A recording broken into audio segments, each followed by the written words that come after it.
राम राम दोस्तों। IT sector की दिग्गज कंपनी एलटीआई माइंडट्री ने क्वार्टर 1 के नए नतीजे पेश कर दिए हैं।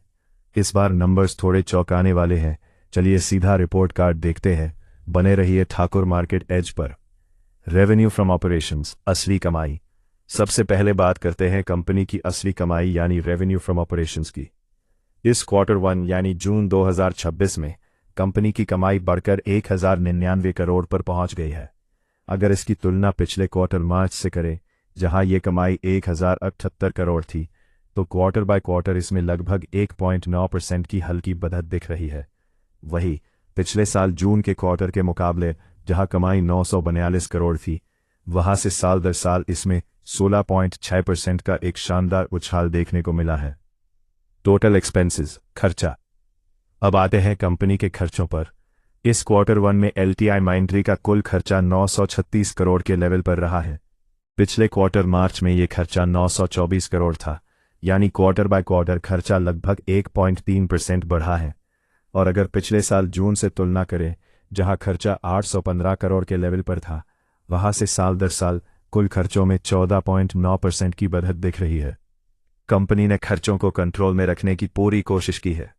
नेट प्रॉफिट, असली शुद्ध मुनाफा, क्वार्टर बाय क्वार्टर गिरावट। दोस्तों, अब आते हैं सबसे मेन बात पर, यानी कंपनी के असली मुनाफे पर, जहां इस बार थोड़ा दबाव दिख रहा है। इस क्वार्टर 1 में कंपनी का नेट प्रॉफिट घटकर 124 करोड़ पर आ गया है। ध्यान दीजिए, पिछले क्वार्टर मार्च में यह मुनाफा 132 करोड़ के करीब था, यानी क्वार्टर बाय क्वार्टर मुनाफे में लगभग 6.1% की गिरावट देखने को मिली है।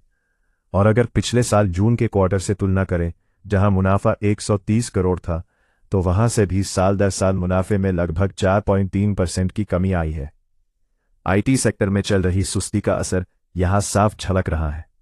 ईपीएस, पर शेयर कमाई। मुनाफे में आई इस नरमी का असर पर शेयर कमाई यानी ईपीएस पर भी पड़ा है। इस क्वार्टर 1 में कंपनी का बेसिक ईपीएस घटकर 41 रुपये 86 पैसे पर आ गया है, जो पिछले क्वार्टर में 44 रुपये 59 पैसे था और पिछले साल इसी क्वार्टर में 43 रुपये 69 पैसे के लेवल पर था। ओवरऑल एलटीआई माइंडट्री के लिए ये क्वार्टर 1 कमाई के मामले में तो स्टेडी रहा, पर मुनाफे पर थोड़ा प्रेशर साफ दिख रहा है। लेकिन दोस्तों, आज का मेरा सवाल आपके लिए, मुनाफे में आई इस हल्की गिरावट के बाद क्या आपको लगता है कि एलटीआई माइंडट्री के शेयर में आने वाले दिनों में थोड़ा करेक्शन देखने को मिलेगा? कमेंट में अपनी राय जरूर देना। वीडियो को लाइक करो और ठाकुर मार्केट एज को सब्सक्राइब करना मत भूलना।